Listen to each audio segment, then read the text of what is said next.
สวัสดีค่ะ ขอขอบคุณทุกท่านที่ติดตาม เรื่องเล่าโรงน้ำชาสกุลโจ เรื่องพลิกชีวิตเท่าแก่เนี้ยยุค 70 ด้วยคลังสินค้ายอดอัจฉริยะ ถ้าชอบฝากกดไลค์และกดกระดิ่งแจ้งเตือน เพื่อไม่ให้พลาดตอนใหม่ๆนะคะ บทที่ 61 กลยุทธ์กลิ่นนำทางและการเดิมพันกลางปักกิ่ง เช้าวันแรกของงานนิทรรศการอุตสาหกรรมระดับประเทศ ณ ลานกว้างหน้าศาลาประชาคมปักกิ่ง ขบวนรถมดงานเคลื่อนตัวเข้าสู่พื้นที่จัดงาน ท่ามกลางความอลังการของบูธจากมณฑลใหญ่ๆ ทว่าพื้นที่ที่เฉินซีได้รับกลับเป็นมุมอับหลังเสา ใกล้กับทางออกประตูทิศตะวันออก ซึ่งแทบไม่มีผู้คนเดินผ่าน นี่มันแกล้งกันชัดๆเลยครับพี่ใหญ่ เฉินตงมองดูพื้นที่เล็กๆที่เต็มไปด้วยฝุ่น บูธของมณฑลทางเหนือได้พื้นที่หน้าทางเข้าหลัก แถมยังมีป้ายโฆษณาใหญ่โตอีก พื้นที่ที่ดีที่สุดไม่ได้อยู่ที่ทำเล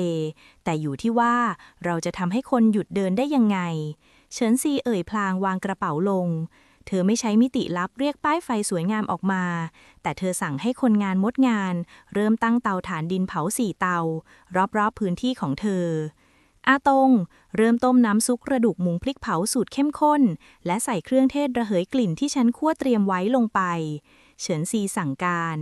ส่วนคนอื่นๆเตรียมบะหมี่ถ้วยเล็กๆไว้แจกชิมฟรีเราจะไม่รอให้คนเดินมาหา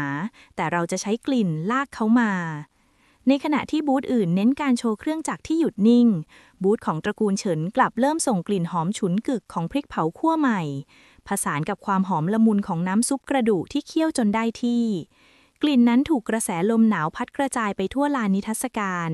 ดึงดูดให้ผู้คนที่กำลังเดินชมงานอยู่ถึงกับต้องหยุดชะงักและหันมองหาต้นตอของกลิ่นอะไรน่ะหอมจนน้ำลายสอเลยเสียงของข้าราชการระดับสูงคนหนึ่งดังขึ้นขณะที่เขาเริ่มเดินตามกลิ่นมายังมุมอับหลังเสาเฉินซีในชุดผ้าฝ้ายเรียบหรู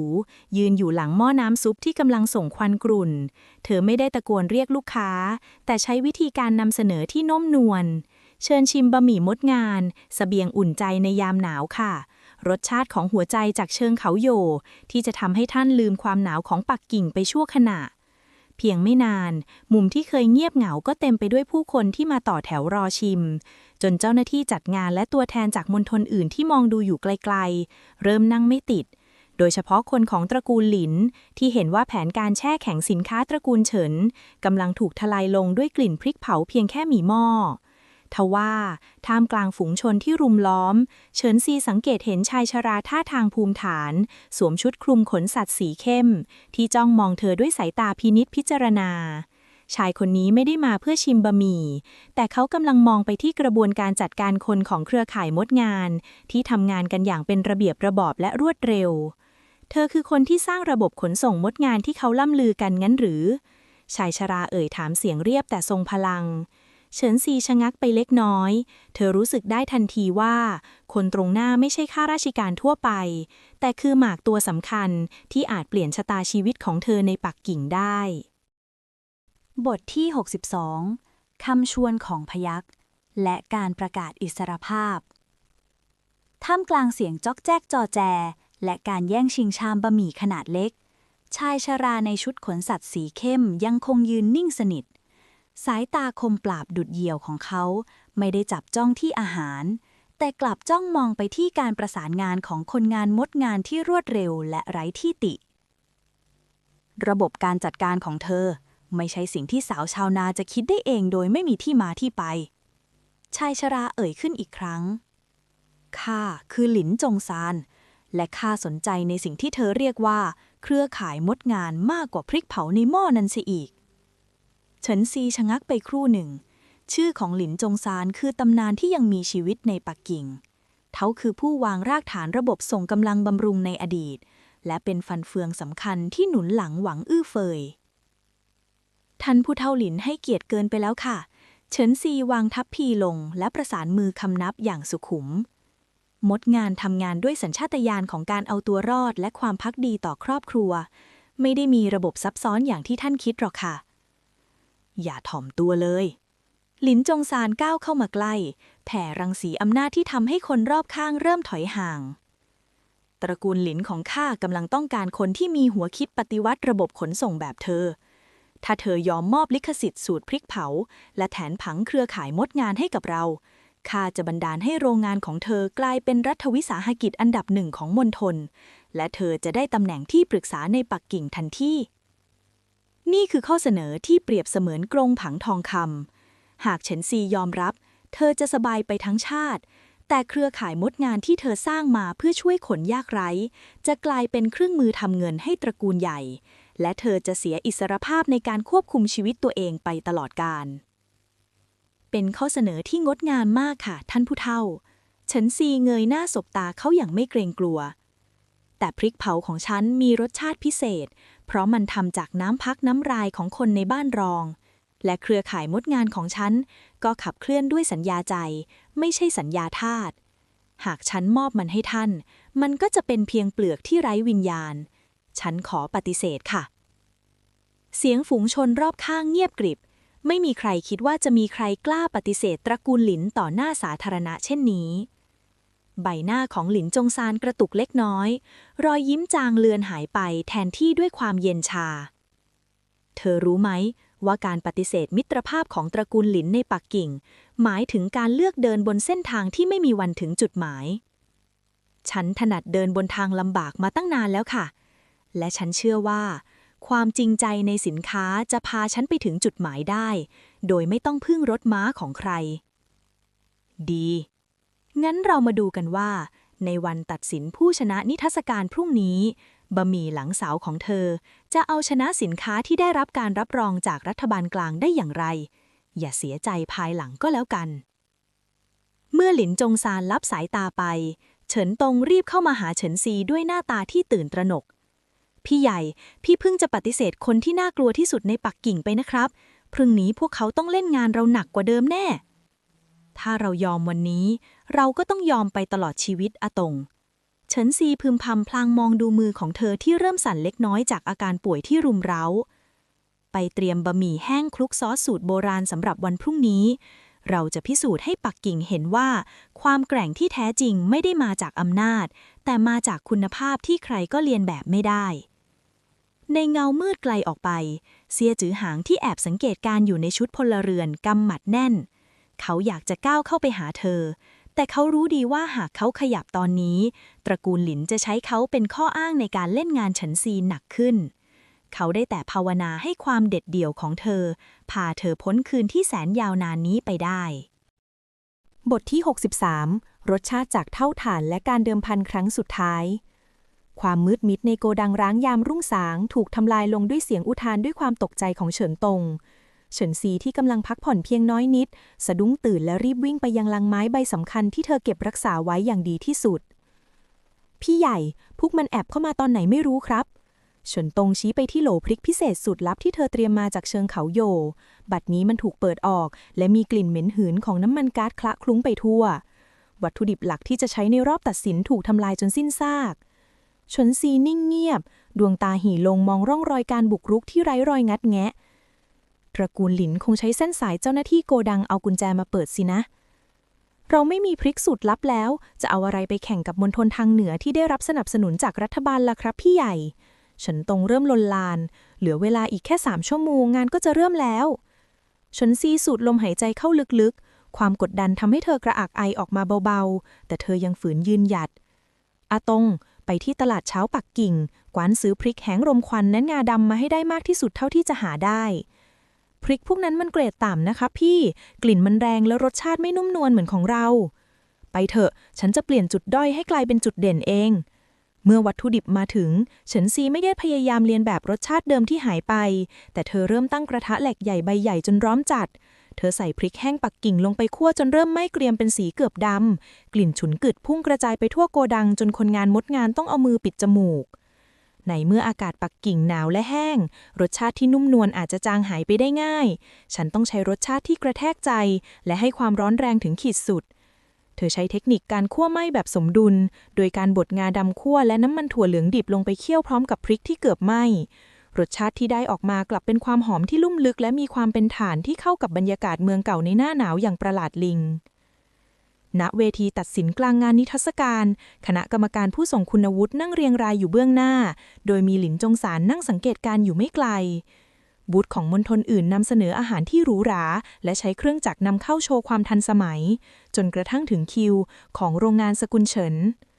ชนซีเดินขึ้นมาบนเวทีด้วยท่าทางสงบนิ่งแม้ใบหน้าจะซีเซียวแต่แผ่นหลังยังคงตั้งตรงเธอวางชามบะหมี่ที่ดูเรียบง่ายแต่มีสีสันของซอสที่เข้มจัดจนเกือบดำลงเบื้องหน้าคณะกรรมการนี่คือบะหมี่อะไรสีสันดูไม่น่ากินเอาซะเลยกรรมการท่านหนึ่งเอ่ยขึ้น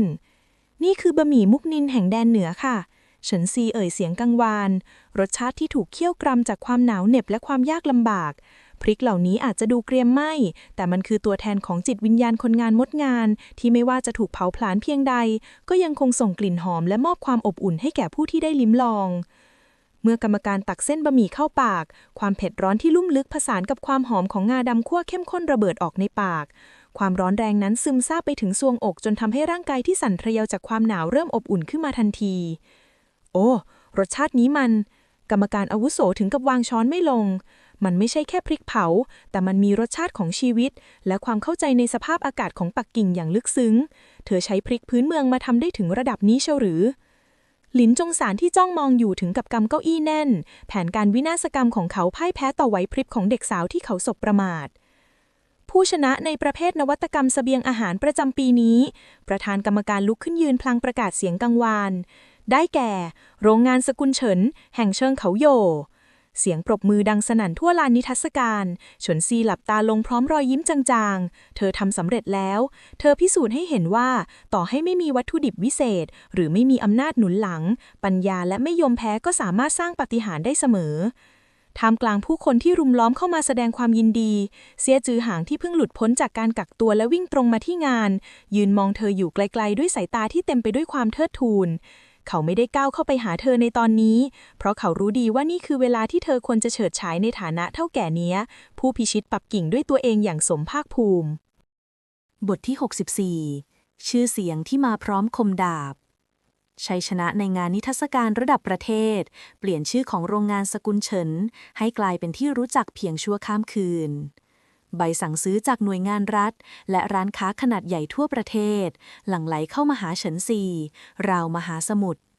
ทว่าท่ามกลางความยินดีเฉินซีกลับไม่ได้ปล่อยตัวไปกับความสำเร็จนั้นเธอรู้ดีว่ายิ่งสูงเท่าไหร่ลมพายุแห่งความริษยาก็ยิ่งพัดแรงเท่านั้นพี่ใหญ่ครับใบสั่งซื้อจากมณฑลทางตะวันออกและภาคเหนือรวมกันตอนนี้เกินกำลังการผลิตเดิมของเราไป5 เท่าแล้วครับฉันตรงรายงานด้วยน้ำเสียงตื่นเต้นปนกังวลเราจะทำอย่างไรดีถ้าผลิตไม่ทันเราจะเสียชื่อเสียงที่อุตสาห์สร้างมาฉันซีนิ่งคิดพลางมองแผนที่ประเทศที่กางอยู่บนโต๊ะไม้เก่าในโกดังเราจะไม่ขยายโรงงานที่ปักกิ่งอาตงแต่เราจะใช้โมเดลสหกรณ์ขยายไปตามมณฑลต่างๆเราจะส่งสูตรผสมหลักที่ปรุงสำเร็จจากเชิงเขาโหย่ไปให้โรงงานเครือข่ายมดงานในแต่ละพื้นที่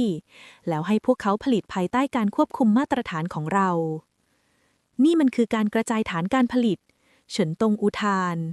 แบบนี้เราก็ไม่ต้องแบกรับค่าขนส่งมหาศาลและยังช่วยให้มดงานในที่อื่นๆมีงานทำด้วยถูกต้องและสิ่งสำคัญที่สุดคือระบบขนส่งต่อจากนี้สมาคมมดงานต้องไม่ได้มีแค่รถเข็นแต่ต้องมีจุดพักและเครือข่ายส่งต่อสินค้าที่เร็วที่สุดในประเทศในขณะที่เฉินซีกำลังวางแผนยุทธศาสตร์อยู่นั้นเซียจือหานก็ก้าวเข้ามาในห้องทำงานด้วยฝีเท้าที่เงียบกริบแต่หนักแน่นแววตาของเขาเต็มไปด้วยความกังวลที่ปิดไม่มิดเฉินซีคุณต้องออกจากปักกิ่งคืนนี้เขาเอ่ยเสียงต่ำพลางเดินเข้าไปใกล้เธอแต่ยังคงรักษาระยะห่างที่เหมาะสมสายข่าวของผมรายงานว่าตระกูลหลินไม่ได้ยอมรับความพ่ายแพ้พวกเขาถือว่าการปฏิเสธของตัวแทนชาวบ้านอย่างคุณคือการตบหน้าผู้มีอำนาจในปักกิ่งอย่างรุนแรงพวกเขาจะทำอะไรคะตรวจสอบฉันอีกงั้นหรือไม่ใช่ครับครั้งนี้พวกเขาไม่ได้ใช้กฎหมายแต่ใช้เงามืดเซี่ยจือหางส่งเศษกระดาษแผ่นหนึ่งให้เธอมันคือคำสั่งลับที่ระบุตำแหน่งโกดังที่พวกเธอพักอยู่พวกเขาส่งกลุ่มมือสังหารรับจ้างมาจัดการคุณเพื่อให้ชัยชนะของสกุลเฉินกลายเป็นเพียงโศกนาฏกรรมที่ถูกลืมฉันซีใจกระตุกความกลัววูบเข้ามาเพียงครู่เดียวก่อนจะถูกแทนที่ด้วยความเยือกเย็น ถ้าฉันหนีตอนนี้พวกเขาจะตามไปรังควานครอบครัวฉันที่เชิงเขาโยผมจะไม่ยอมให้เป็นแบบนั้นเซี่ยจือหางสบตาเธออย่างแน่วแน่ผมเตรียมขบวนรถทหารคุ้มกันลับไว้แล้วเราจะใช้เส้นทางป่าเพื่อเลี่ยงด่านตรวจที่ตระกูลหลินคุมอยู่คุณต้องเชื่อใจผมครั้งนี้ไม่ใช่ในฐานะทหารแต่ในฐานะคนที่อยากให้คุณมีชีวิตอยู่เพื่อสร้างฝันของคุณต่อเฉินซีมองดูชายตรงหน้าเธอเห็นความจริงใจและความภักดีที่ไม่เคยเปลี่ยนไปเลยตั้งแต่วันแรกเธอพยักหน้าช้าๆตกลงค่ะอาตงสั่งทุกคนให้ทิ้งสัมภาระที่ไม่จำเป็นเอาไปแค่สมุดบัญชีและแม่พิมพ์สูตรลับเราจะเดินทางกันเดี๋ยวนี้ท่ามกลางหิมะที่เริ่มโปรยปลายลงมาอีกครั้งขบวนรถมดงานอาศัยความมืดพรางตัวออกจากโกดังร้างโดยมีเซี่ยจือหางคอยระวังหลังให้อย่างใกล้ชิดในวินาทีที่ขบวนรถกำลังจะพ้นเขตชานเมืองเสียงลูกธนูและเสียงกระสุนปืนนัดแรกก็ดังขึ้นจากแนวป่าแล้วการต่อสู้เพื่อเอาชีวิตอยู่และปกป้องอาณาจักรที่เพิ่งเริ่มต้นขึ้นได้เปิดฉากขึ้นในคืนที่หนาวเหน็บที่สุดของปักกิ่งบทที่ 65 คมกระสุนท่ามกลางหิมะและร่างที่แหลกสลายเสียงปืนนัดแรกที่ดังขึ้นฉีกกระชากความเงียบของป่าสนชานเมืองปักกิ่งพร้อมกับการปะทะที่รุนแรงของหน่วยอารักขาลับกับกลุ่มมือสังหารในชุดดำที่พุ่งออกมาจากเงามืดหิมะที่เคยขาวโพลนเริ่มถูกย้อมด้วยสีแดงจางๆจากการปะทะทุกคนหมอบลงอย่าทิ้งขบวนรถเซี่ยจือหางตะโกนก้องเสียงของเขาทรงพลังพอที่จะคุมสติของเหล่ามุดงานที่กำลังขวัญเสียเขาชักปืนพกออกมาและยิงตอบโต้อย่างแม่นยำเพื่อคุ้มกันรถคันที่เฉินซีนั่งอยู่เฉินซีมองดูเหตุการณ์ผ่านกระจกหน้าต่างที่พร่ามัวด้วยไอหนาวร่างกายของเธอสั่นสะท้านไม่ใช่เพียงเพราะความกลัวแต่เพราะไข้สูงที่รุมเร้าจากการตรากตรำงานหนักติดต่อกันหลายวันกำลังเริ่มกัดกินสติสัมปชัญญะของเธอทว่าแววตาของเธอยังคงพยายามค้นหาทางรอดอาตงเอาถังน้ำมันก๊าซสำรองกับโหลพริกป่นเข้มข้นที่เบาะหลังออกมาเฉินซีเค้นเสียงสั่งการขณะที่เธอพยายามพยุงตัวขึ้นพี่ใหญ่พี่จะทำอะไรครับมันอันตรายทำตามที่บอกพวกมันใช้ความมืดและการซุ่มยิงเราต้องเปิดไฟให้เซี่ยจือหางเห็นตำแหน่งของพวกมันเฉินซีใช้แรงเฮือกสุดท้ายเปิดมิติลับเพียงชั่วครู่เพื่อเรียกไฟแช็กแรงดันสูงออกมาซ่อนไว้ในฝ่ามือเธอราดน้ำมันก๊าซลงบนผ้าที่ชุบพริกป่นจนชุ่มแล้วโยนมันออกไปทางทิศที่กระสุนพุ่งมาก่อนจะจุดไฟทันทีพรึบเปลวไฟสีออมสว่างวาบขึ้นท่ามกลางความมืดควันไฟที่ผสมด้วยกลิ่นฉุนกรึกของพริกเข้มข้นลอยคละคลุ้งไปตามทิศทางวานลมทำให้มือสังหารที่ซุ่มอยู่ต้องไอโคลกเคลกและเผยตำแหน่งออกมาจากแนวต้นไม้ตอนนี้แหละจัดการพวกมันเสียจือหางไม่รอช้าเขาสั่งการหน่วยแม่นปืนจัดการศัตรูที่เสียจังหวะจนวงล้อมเริ่มพังทลายในขณะที่ขบวนรถเริ่มเคลื่อนตัวหนีออกมาได้เฉินซีกลับรู้สึกถึงความเย็นเยียบที่แล่นเข้าสู่หัวใจภาพตรงหน้าพร่าเลือนลมหายใจสั้นและถี่กระชั้นขึ้นร่างกายที่ถูกใช้งานเกินขีดจำกัดสะสมมาตั้งแต่ตอนแก้ปัญหาเครื่องยนต์และงานนิทรรศการถึงคราวที่จะต้องจ่ายราคาคืนพี่ใหญ่เป็นอะไรไปครับเสียงของเฉินตงดังแว่วมาเหมือนอยู่ไกลออกไปเซี่ยจือหางที่เพิ่งกระโดดขึ้นมาบนรถหลังเคลียร์พื้นที่เสร็จถึงกับหน้าถอดสีเมื่อเห็นเฉินซีล้มพับลงไปในอ้อมแขนของเฉินตงใบหน้าที่เคยนิ่งสงบของเธอขาวซีดราวกับกระดาษและตัวร้อนจัดจนน่ากลัวเฉินซีลืมตามามองผมเซี่ยจือหางรีบคว้าตัวเธอมากอดไว้แววตาที่แข็งแกร่งดุจราชสีห์บัดนี้เต็มไปด้วยความหวาดกลัวอย่างที่เขาไม่เคยเป็นมาก่อนขับรถไปที่ฐานทัพที่ใกล้ที่สุดเร็วเข้าอย่าพาฉันไปโรงพยาบาลรัฐตระกูลหลินพวกเขาอยู่ที่นั่นทุกที่พาฉันกลับบ้านคำพูดสุดท้ายเลือนหายไปพร้อมกับความรู้สึกที่ดับวูบลงเซี่ยจือหางกอดร่างที่บอบบางนั้นไว้แน่นความเจ็บปวดจากการเห็นเธอทรมานทำให้เขาตระหนักว่าต่อให้เขาจะมีอำนาจล้นฟ้าในกองทัพเพียงใดแต่หากเขามีเธออยู่ข้างๆในสภาพที่ไร้วิญญาณเช่นนี้อำนาจเหล่านั้นก็ไม่มีความหมายเลยแม้แต่นิดเดียวผ ผมจะพาคุณกลับบ้านเฉินซีผมสัญญาเขากระซิบข้างหูเธอท่ามกลางเสียงเครื่องยนต์ที่คำรามฝ่าพายุหิมะมุ่งหน้ากลับสู่ทิศใต้บทที่ 66 ความฝันในเงามืดและหยาดน้ำตาแห่งความจริงใจท่ามกลางเสียงล้อรถที่บดไปบนถนนลูกรังและแรงสั่นสะเทือนที่สม่ำเสมอเฉินซีจมดิ่งลงสู่ห้วงนิทราที่เต็มไปด้วยหมอกควันในความฝันนั้นเธอเห็นตัวเองในโลกอนาคตยืนอยู่ท่ามกลางตึกสูงระฟ้าที่เยือกเย็นรอบตัวมีแต่ใบหน้าของผู้คนที่ยิ้มแย้มแต่ซ่อนมีดไว้ข้างหลังเสียงกระซิบของคู่ค้าที่ทรยศและความโดดเดี่ยวในวันที่ธุรกิจล่มสลายดังซ้ำไปซ้ำมาความรักคือจุดอ่อนความเชื่อใจคือทางลัดสู่ความตายเสียงในหัวของเธอยังคงตอกย้ำบาดแผลเดิมแต่แล้วท่ามกลางหมอกหนานั้นกลับมีไออุ่นบางอย่างที่พยายามโอบอุ้มเธอไว้เป็นความอบอุ่นที่มั่นคงและไม่เรียกร้องสิ่งใดเฉินซีพยายามจะผลักไสมันออกตามสัญชาตญาณการป้องกันตัวแต่ยิ่งเธอผลักไสความอบอุ่นนั้นกลับยิ่งกระชับแน่นขึ้นไม่อย่าเข้ามาเฉินซีพึมพำทั้งที่ยังหลับตา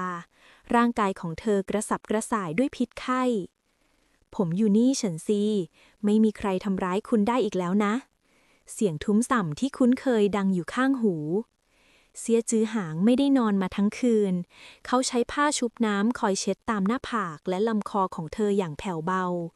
มือหนาที่เคยจับดาบและปืนกลับสั่นเล็กน้อยเมื่อต้องสัมผัสผิวแก้มที่ร้อนเผาของเธอเห็นหยาดน้ำตาที่รินไหลออกมาจากหางตาของหญิงสาวที่เข้มแข็งที่สุดเท่าที่เขาเคยรู้จักคุณต้องผ่านมันไปให้ได้นะเท่าแก่เนี้ยเขากระซิบพลางกุมมือที่เย็นเฉียบของเธอไว้คุณบอกว่าคุณเชื่อในข้อตกลงมากกว่าคำสัญญาใช่ไหมงั้นผมขอทำข้อตกลงกับคุณถ้าคุณฟื้นขึ้นมาผมจะยอมให้คุณทำตามแผนทุกอย่างโดยไม่ก้าวก่ายขอแค่คุณอย่าหายไปแบบนี้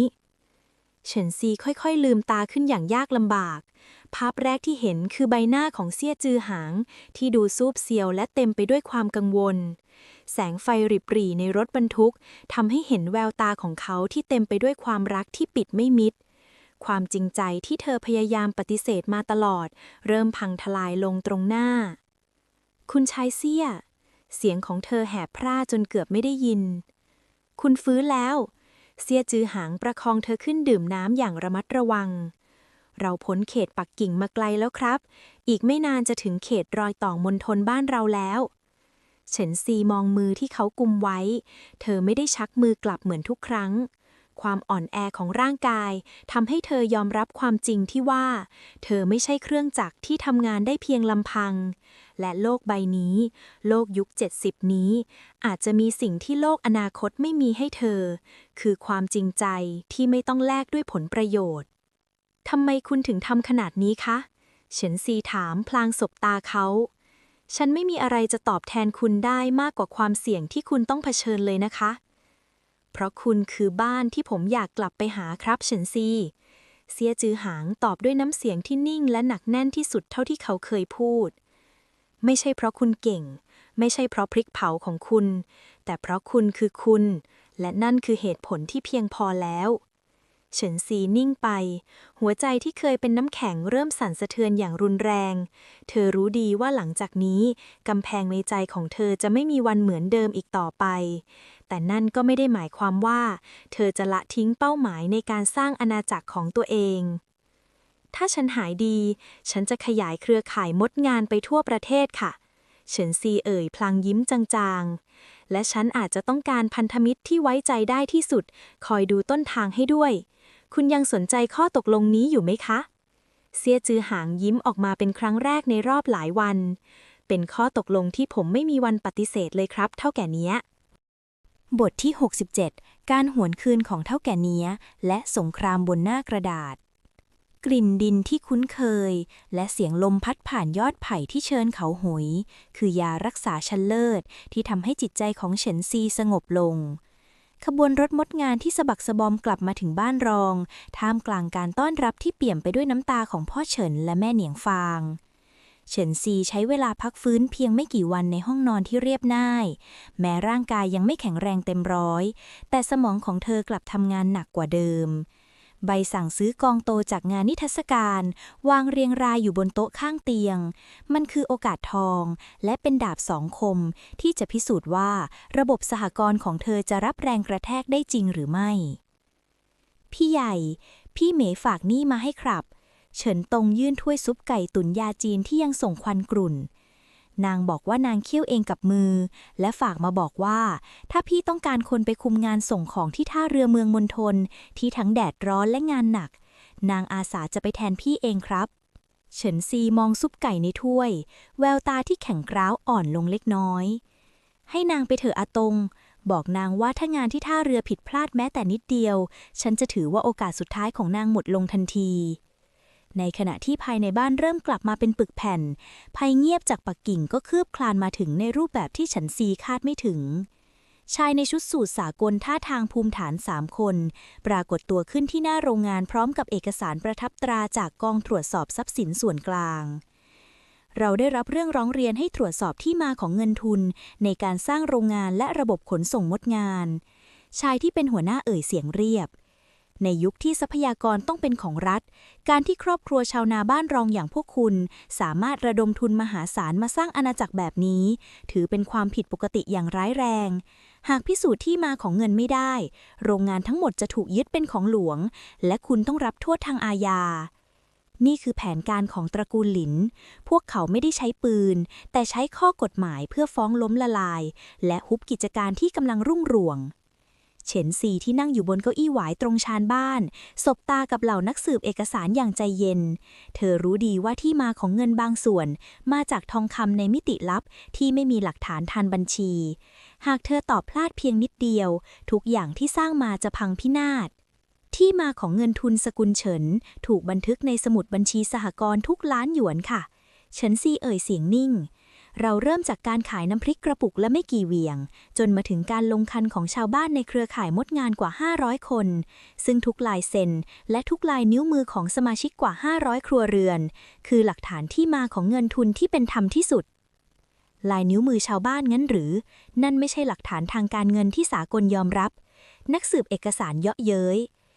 ในกฎหมายฉบับใหม่ว่าด้วยการส่งเสริมอุตสาหกรรมชนบทมาตรา 12 ระบุไว้ว่าการระดมทุนในรูปแบบลงคันแรงงานและทรัพยากรท้องถิ่นให้ถือเป็นทุนจดทะเบียนที่ถูกกฎหมายเฉินซีโต้กลับด้วยความจำที่แม่นยำจากการอ่านกฎหมายในหอสมุดมิติลับหากพวกคุณจะยึดโรงงานนี้คุณไม่ได้ยึดของตระกูลเฉินแต่คุณกำลังประกาศสงครามกับชาวบ้าน500ครัวเรือนที่ฝากชีวิตไว้ที่นี่ท่านคิดว่าปักกิ่งจะยอมให้เกิดจราจรในมณฑลนี้เพราะเอกสารเพียงไม่กี่แผ่นหรือคะเหล่านักสืบชะงักไปความเด็ดเดี่ยวและข้อมูลที่แน่นหนาของเฉินซีทำให้พวกเขาเริ่มลังเล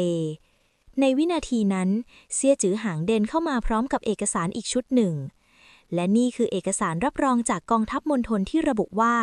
โรงงานสกุลเฉินเป็นหน่วยสนับสนุนเสบียงยุทธศาสตร์ทรัพย์สินทั้งหมดอยู่ที่นี่ภายใต้การคุ้มครองของกฎหมายทหารมีใครอยากจะตรวจสอบอะไรเพิ่มไหมครับ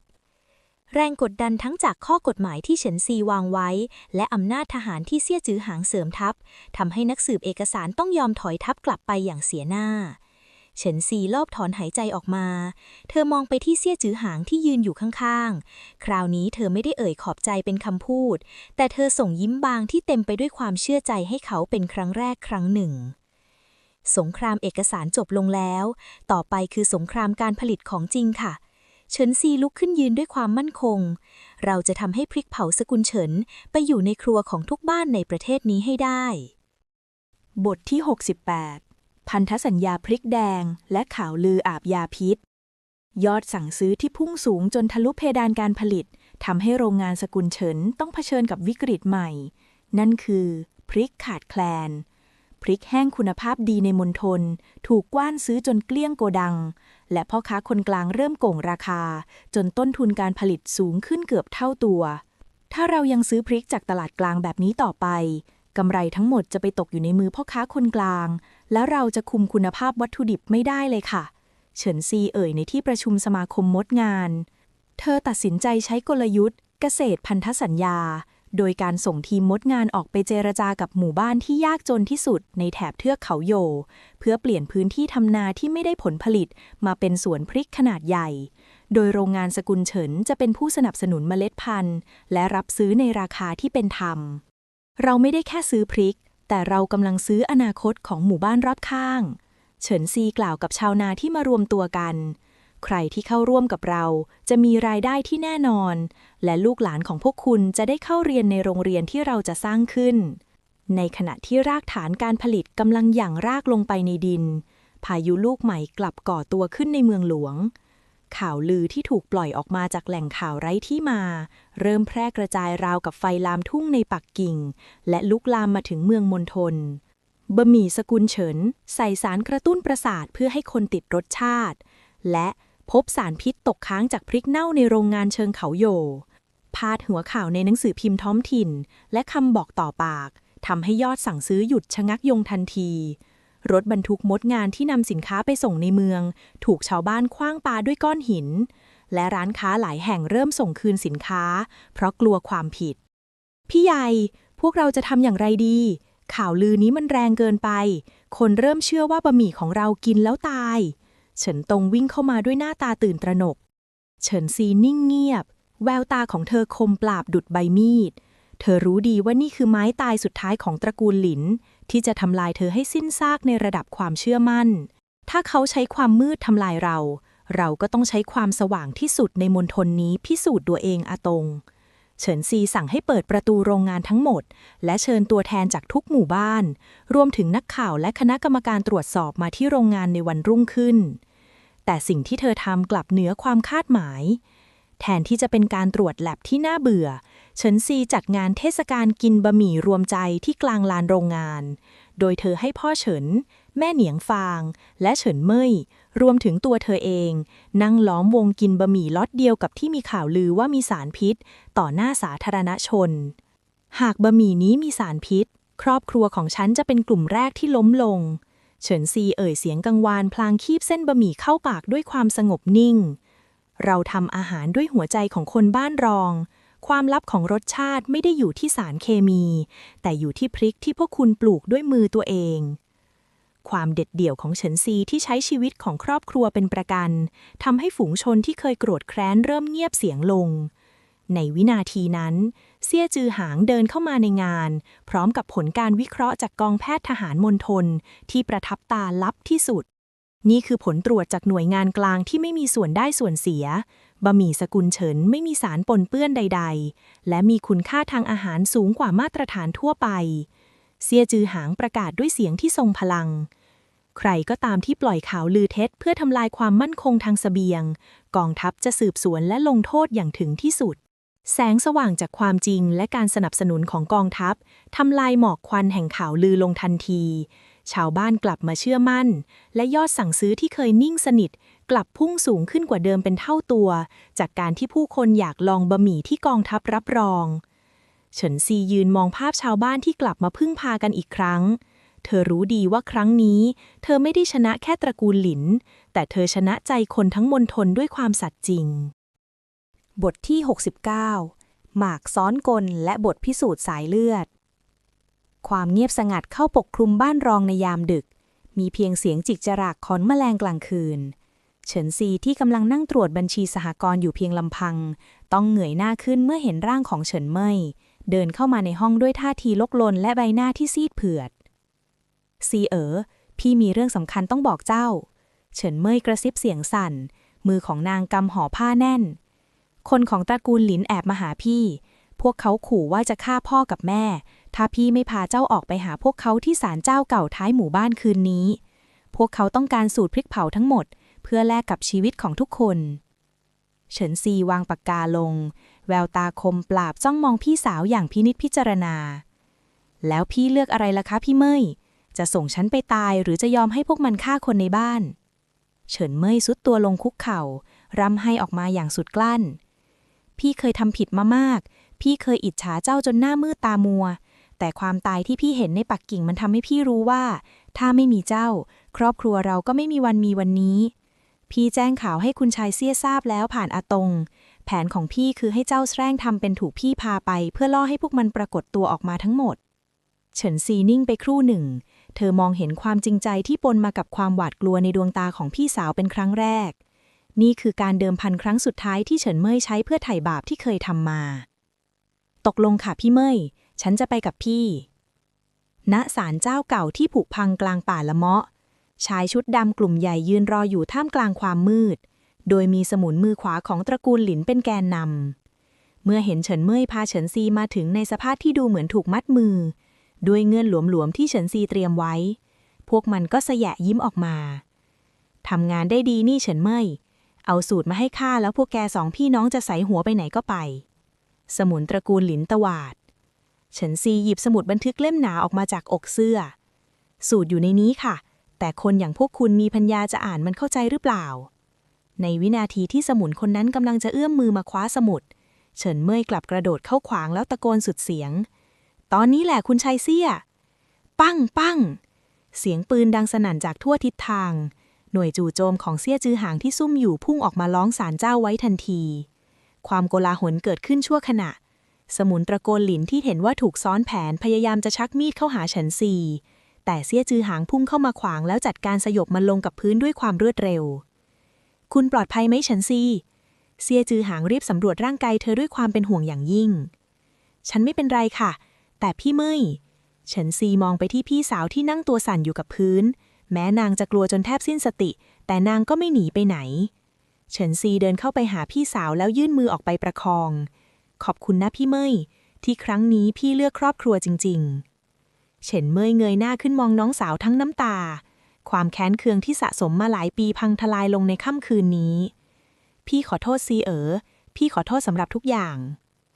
การกวาดล้างครั้งนี้ไม่ได้มีแต่กลุ่มสมุน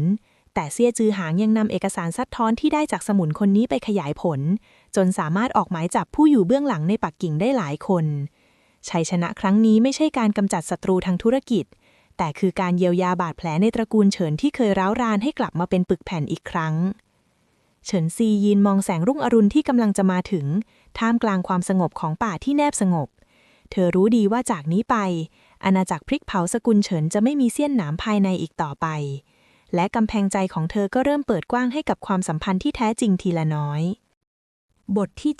70รุ่งอรุณแห่งอำนาจใหม่และคำมั่นสัญญาที่ผลิบาน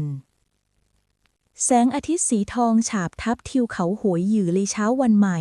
บรรยากาศที่บ้านรองตระกูลเฉินเป็นไปด้วยความสงบและมั่นคงอย่างที่ไม่เคยเป็นมาก่อนข่าวการทลายรังสมุนตระกูลหลินกระจายไปทั่วเมืองมณฑลส่งผลให้อิทธิพลมืดที่เคยคุกคามโรงงานและเครือข่ายมดงานสลายตัวไปจนหมดสิ้นเฉินซียืนอยู่ที่ชานพักโรงงานมองดูขบวนรถมดงานที่กำลังลำเลียงบะหมี่และพริกเผาล็อตใหญ่เพื่อส่งไปยังมณฑลข้างเคียง